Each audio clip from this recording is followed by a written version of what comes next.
Good morning, class. Let us start with chapter number 3 of Business Studies, which is Public, Private and Multinational Companies. I am referring to Subhash Dev book of Gita publication, for which I have already sent the PDF copy. So let's begin with the chapter. So let's begin with the concept of public sector and private sector. In your previous standards, you have studied that India is a mixed economy. That means where both the public and the private sector coexist. Private sector is owned privately by the people, and government own the public sector. So our economy is a mixed economy. So public sector enterprise are the business owned, managed and controlled by individual or a group of individual. Whereas public sector, they are organizations or the sector which is managed by the government. The government may manage these organization either fully owned by the central or state government or partially owned, or it can come as a part of ministry or a special act of parliament. The government through these enterprise participate in the economic activities of the country. So private sector enterprise में जो organisation आती है, ये आपने last chapter में पढ़ा. Private sector में आता है sole proprietorship, partnership, joint Hindu family business, cooperative society, company and multinational corporations. ये आपने लास्ट चैप्टर में ये सारी ऑर्गेनाइजेशन पढ़ी हैं जो प्राइवेट सेक्टर में आती हैं. पब्लिक सेक्टर में जो ऑर्गेनाइजेशंस आती हैं that is departmental undertaking, statutory corporation and government companies. तो इस चैप्टर में हमने इन ऑर्गेनाइजेशंस के बारे में पढ़ना है. So government in its industrial policies define the area of activities in which the private sector and public sector are allowed to operate.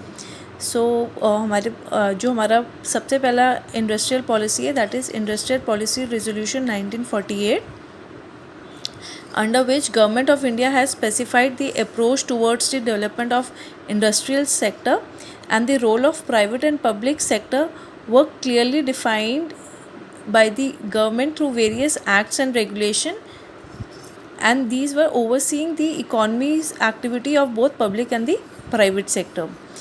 Then Industrial Policy Resolution 1956 were laid, and the objective of the 1956 Industrial Policy Resolution was to accelerate the rate of growth and industrialization in public sector.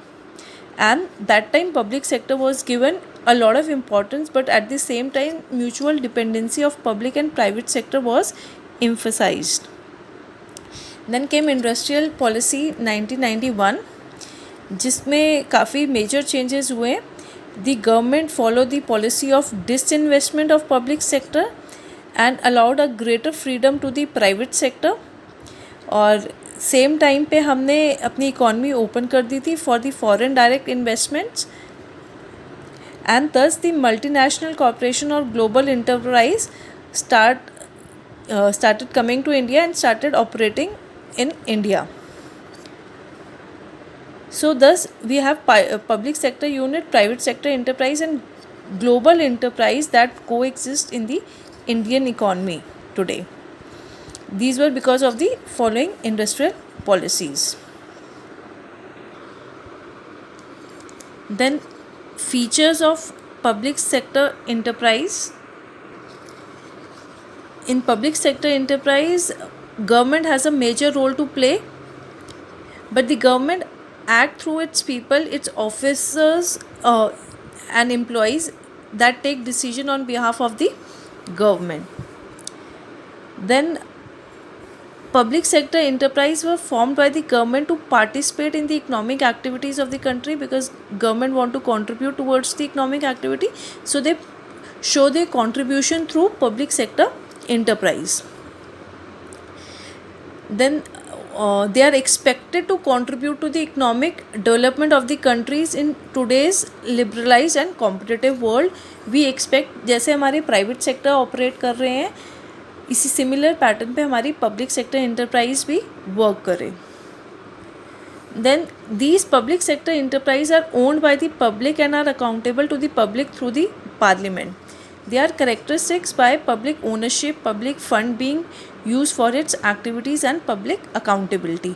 Obviously government जिस भी area में funds invest करती है, that is the public fund, and they are accountable to the people through the parliament. Then a public enterprise may take any particular form of organization depending upon the nature of its operation and their relationship with the government.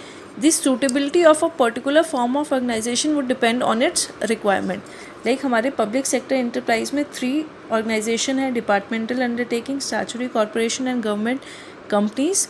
So public sector enterprise can be any of these organization, and that depends on the nature of operation and relationship with the government कि वो कौन सी type of organization open करेंगे. Then at the same time is according with the general principle, any organization in the public sector should ensure organizational performance, productivity and quality standards.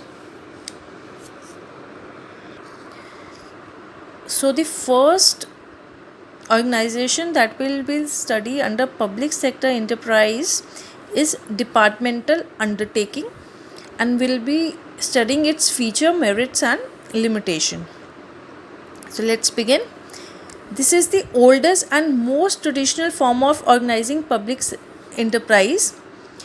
These enterprises are established as department of the ministry and considered part of or an extension of the ministry itself. That means ये जो organization होगी departmental undertaking, ये किसी ministry के under आएगी and they are taken as the extension of the ministry itself. The government function through these departments and the activities performed by them are an integral part of the functioning of the government. So government through these departmental undertaking अपनी activities plan और execute करेंगी.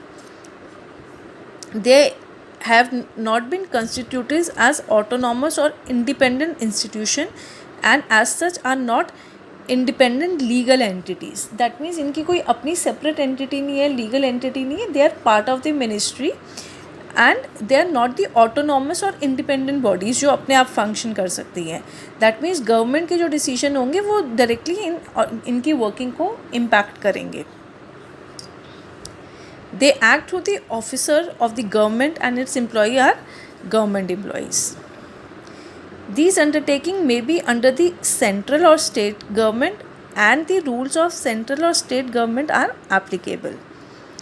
The best example is Indian Railway, which is managed by Ministry of Railways. So Indian Railway is a departmental undertaking which comes under the Ministry of Railways. So Ministry of Railways में जो भी decision लिए जाएंगे for the working of the Indian Railway, it will impact the working of the Indian Railways. Then next example could be Post and Telegraph Service are run as a department in the Ministry of Communication.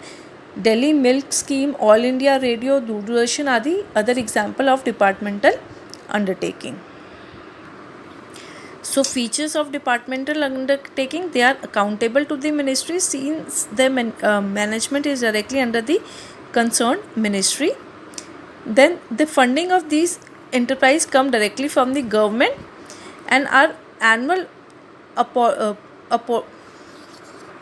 appropriation from the budget of the government. The revenue earned by these is also paid to the government treasury. Then they are subject to the accounting and audit control applicable to the government activities. तो जब government activities को audit हो रहा है या उनकी accounting हो रही है, they are subject to that. Then the employees of the enterprise are government servant and the recruitment and condition of service are same of that of the other employees directly under the government. तो जो लोग इन organizations में departmental undertaking में काम करते हैं, they are the government employees and the rules of government employees are applicable to them. They are headed by IAS officer and civil servant who are transferable from one ministry to another. That means they are government employees, then they can be transferred to any ministries. Then it is generally considered to be a major subdivision of the government department and is subject to the direct control of the ministry. Then merits of departmental undertaking. These undertaking facilitate the parliament to exercise effective control over their operations. So through the parliament they are accountable to the people. These ensure a high degree of public accountability. Then the revenue earned by the enterprise go directly to the treasurer and hence is a source of income for the government. So इस organization का जो revenue होगा that is considered as government revenue. And where national security is concerned, this form of organization is most suitable since they have complete control and supervision of the concerned ministry. So जिस area में national security is of utmost importance, this type of organization is most suitable. Then limitation. Departmental undertaking fail to provide flexibility which is essential for the smooth operation of business. इन organization के पास कोई भी operational flexibility नहीं होती. They have to follow the government orders and जो भी government budgets and projection है they have to work under it. So they don't have a operational flexibility.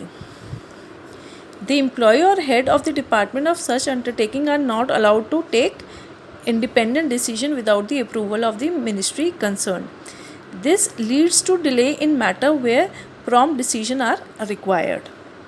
So since departmental undertaking जो है वो concerned ministry के under आती है, तो जहाँ पे कुछ immediate decision लेने होते हैं वहाँ पे head of the department has to take the approval of the concerned minister which may delay the decision making process. These enterprises are unable to take advantage of business opportunity. The bureaucratic overcaution and conservative approach does not allow them to take risky ventures because prior approvals are required. So they work under the ministry, they cannot take the prompt decision making. Sometimes they are not able to take advantage of the business ops. Then there is red tapeism in day-to-day operations and no action can be taken unless it goes through the proper channel of authority. The next limitation is there are a lot of political interference through the ministers. As in when there is a change in the ministry, it will impact the functioning of the departmental undertaking also. These organizations are usually insensitive to consumer needs and do not provide adequate service to them. In this session, we'll cover departmental undertaking only. Thank you.